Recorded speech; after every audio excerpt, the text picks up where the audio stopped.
everyone, my name's Keith. Today I'm going to do a patch breakdown of this.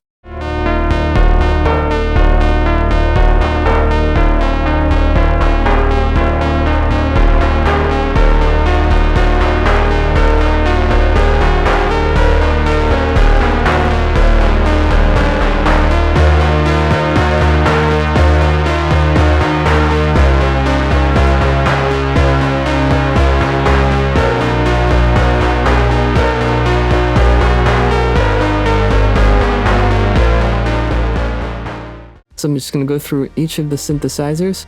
I'll show you what I had going on with each of them. When I'm done, I'll go through what I had going on in the DAW for effects. And if you want to check out the whole live jam, I'm going to link the video for that in the description, so you can check it out to get some context for this video. So let's start up with the two Craves. I'm going to go ahead and play from my computer. I'm using Ableton Live as a clock source, but everything that I'm recording is actually going into Digital Performer. Gonna click play. So this is the first sequence that you heard. That's this Behringer Crave. I'm gonna go ahead and turn it down while I talk about what's going on. So you can see there's not a whole lot really going on. It's a pretty basic patch as far as the sound goes. All right, it's just a sawtooth waveform with a bit of envelope modulation here on the cutoff. I've got all the way fast for attack, a little bit of decay on it because I have the two of them going. I want it to sound kind of like its own polyphonic synth, so there's a little overlap between each of them. One interesting thing that's going on with the sound here is the modulation that's happening via the VC mix. So you can see I have the LFO square patched out to mix 2. I've got the VC mix patched into a multiple, and then from the mult I'm going out to each of these into the oscillator FM, and what that does gives it that slight warbly sound that you're hearing. So without it, with it, kind of sounds like tape warble. That's what I was going for with this. Turn it up, it gets more extreme.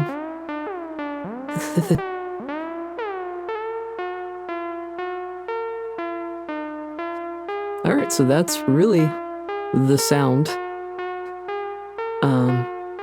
What I have going on for these is it's both of them playing their sequences, 32 steps, but they're offset from each other, so you can see that they're flashing offset. So we end up with a 64-note sequence that sounds kind of polyphonic because the two notes overlap. So we go ahead and turn up both of them.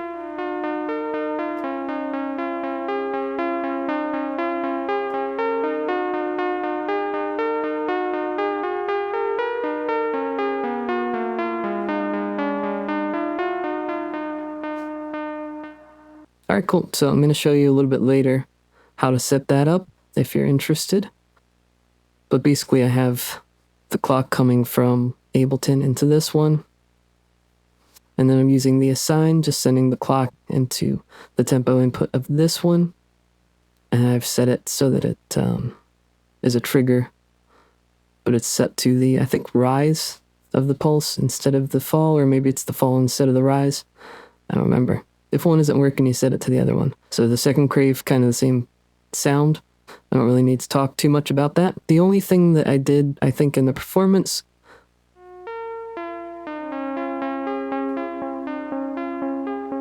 was adjusting the cutoffs just to open up that filter to make it get brighter as the song gets bigger. Choop. Alright, now onto the edge. I'm just going to move this guy out of the way so that you can see a little better what's going on. Hopefully you can see that patch there. You can copy the settings if you want.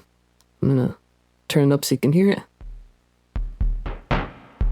I do have the effects on right now, so obviously your reverb on there, your delay on here. So this is something that I did during the performance. I started off without the pitch being routed to the noise, but that's a very common thing. So as you can see, the pitch is higher here, so we get kind of a snare sound. So that came in a little bit later. Oh, what else we got going on?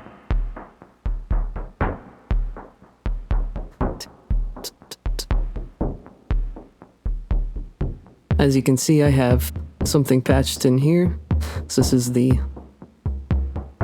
keyboard CB of the Pro-1 going into oscillator 1 of the Edge. And that is so, as you can hear, it's following the pitch of the bass, which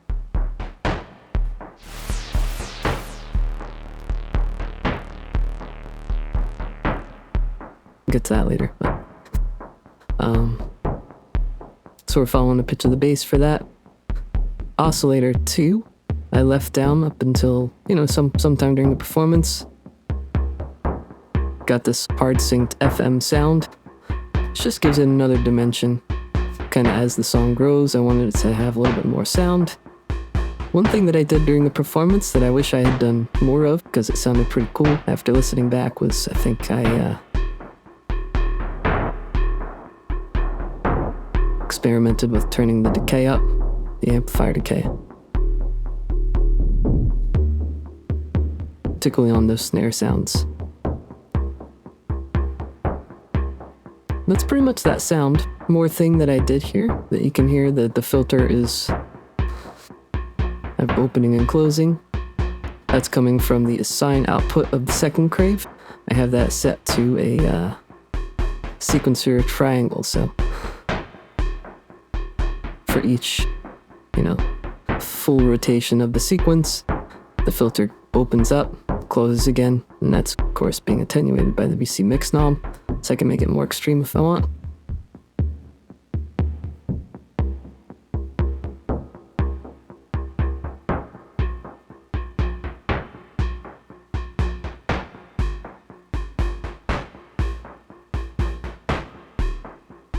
Well, that's extreme. As you can see, that's also patched out to the mult here.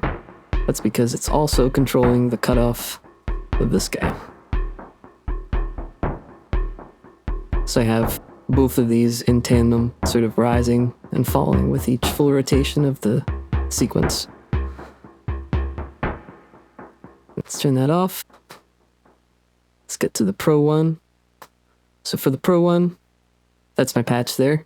So I'm using this mixer section here to bring in different parts. So when we first started the piece, all I had was the noise. And I had the envelope amount all the way down for the filter, because I want it to sound like it's droning on. And I had some resonance. I wanted this to kind of sound like it was wind. So, a bit of resonance, some noise.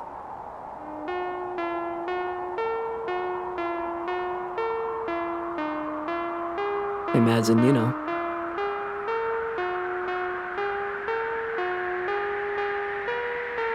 being up on a snow-covered mountain. That's kind of the feel I was going for here. The wind blowing in the hero's face. Okay. As the song progressed, I actually brought down the resonance because I wanted this to be a nice fat bass, and as you probably can tell, we lose some low end when we turn up the resonance. So I turned the resonance down, brought the noise down, and I brought up these two.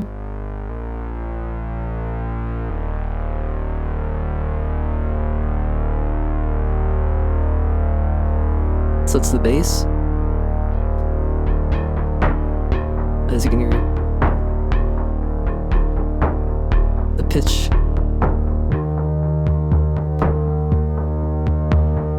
So the pitch of the Edge is following that, and that's just stored in here. It's a 64 note sequence. If I turn up the envelope amount, you can actually hear the individual notes.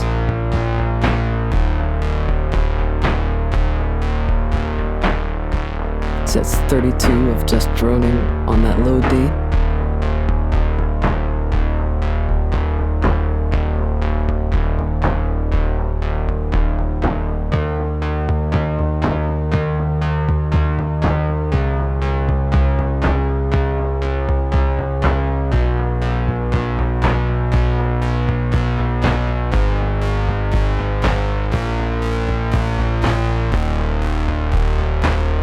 just realized something.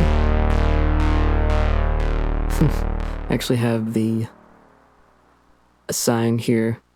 I have this playing backwards from what I had it before.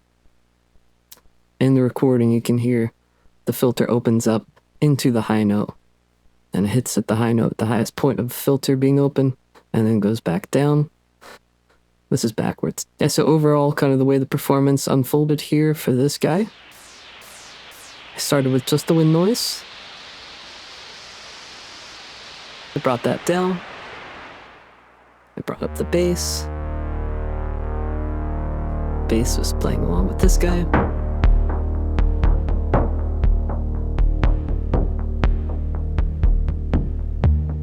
Later on, I had it playing every quarter note like this.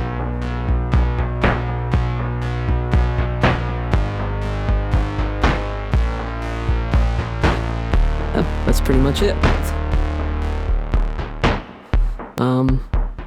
Another thing to note is in Ableton, I set the tempo to 30 beats per minute, incredibly slow, so the 64 notes of this would sound like quarter notes, and the 64 notes of that would sound like eighth notes, and boom, boom, boom, boom.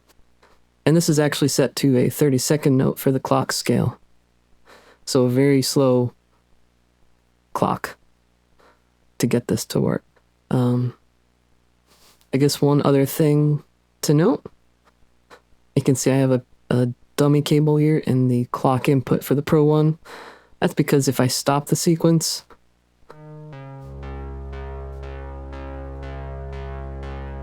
here the sequence just keeps playing, but it switches to the internal clock. Oh, sorry. If I pull that patch out. Right, to get it to stop that, I just put a dummy cable in there so I could actually sync it up.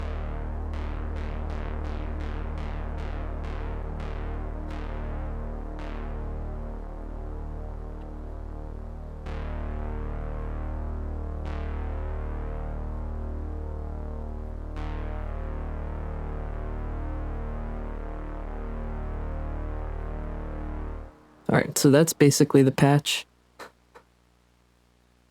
on the synthesizers themselves. Alright, so here we are inside a digital performer. As you can see, I've got the 4 tracks here, Crave 1, Crave 2, Edge, and Pro-1. So this is my recording of the actual performance.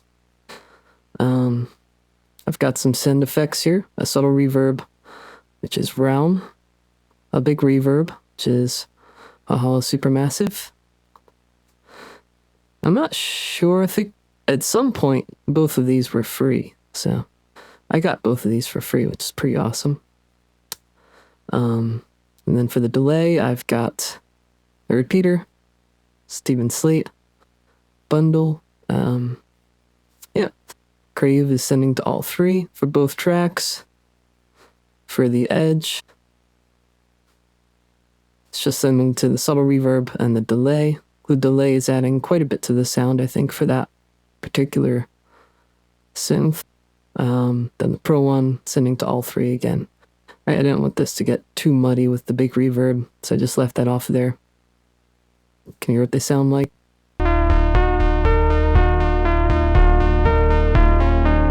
Individually.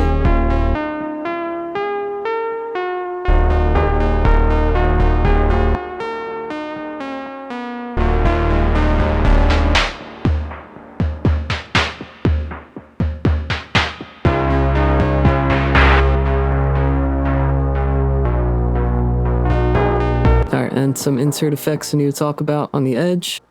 I actually have Super VHS doing a little bit of this. There's a chorus here. So I've got a little bit of distortion and some chorus coming on. And it's mixed a little less than half. That's that.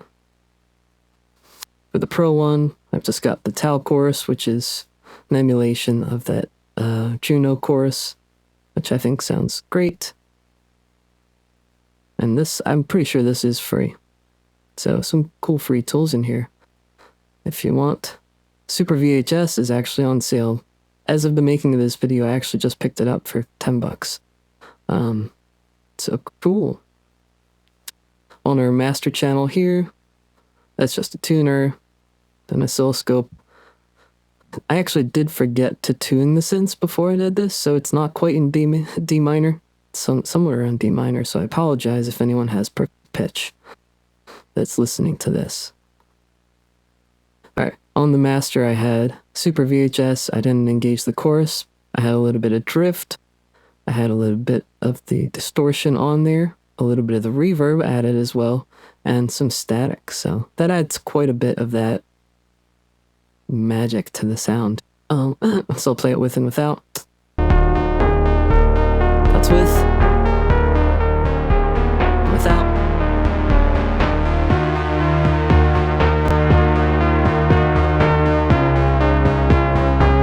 Just gives it that, you know, old movie that was, you know, recorded from the TV to a blank VHS tape that you watched 1,000 times when you were a kid.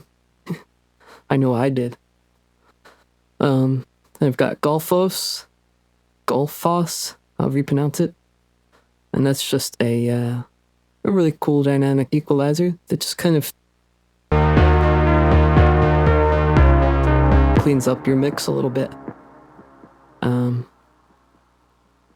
I usually, you know, I throw this on all of my mixes and I use it subtly.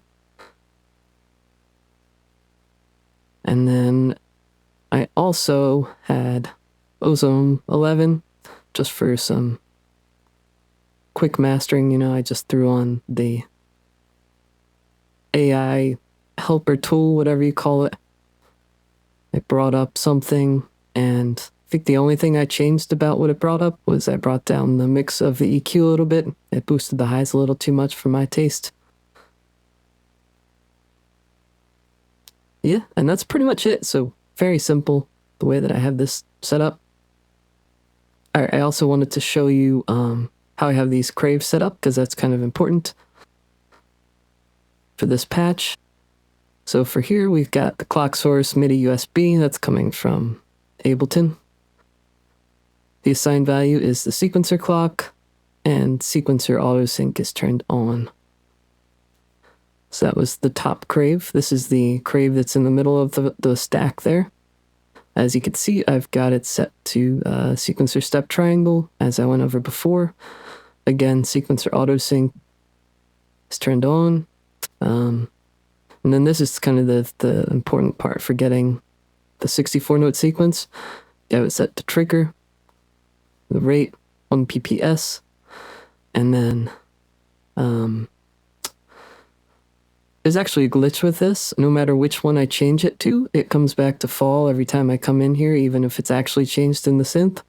I'm pretty sure fall is the one that needs to be set to for them to be offset from each other, because that would be the top of the pulse wave is the rise, the fall is halfway through, if you're looking at it from a positive and then negative. So I think that makes sense. So you want it to be on the fall, I'm pretty sure. If it doesn't work that way, set it the other way. Well, if you made it this far into the video, I really appreciate you watching. I appreciate you putting up with the stuffy sound of my voice and getting over a cold. And I appreciate you being patient while I stumble through my words, trying to talk my way through this patch. Yeah, I hope you got something out of the video. If this kind of thing is something you'd like to see more of in the future, let me know in the comments. Let me know other things that you'd like to know about these synthesizers down in the comments. Yeah, I had a blast. Thanks. It's great hanging out. See you next time.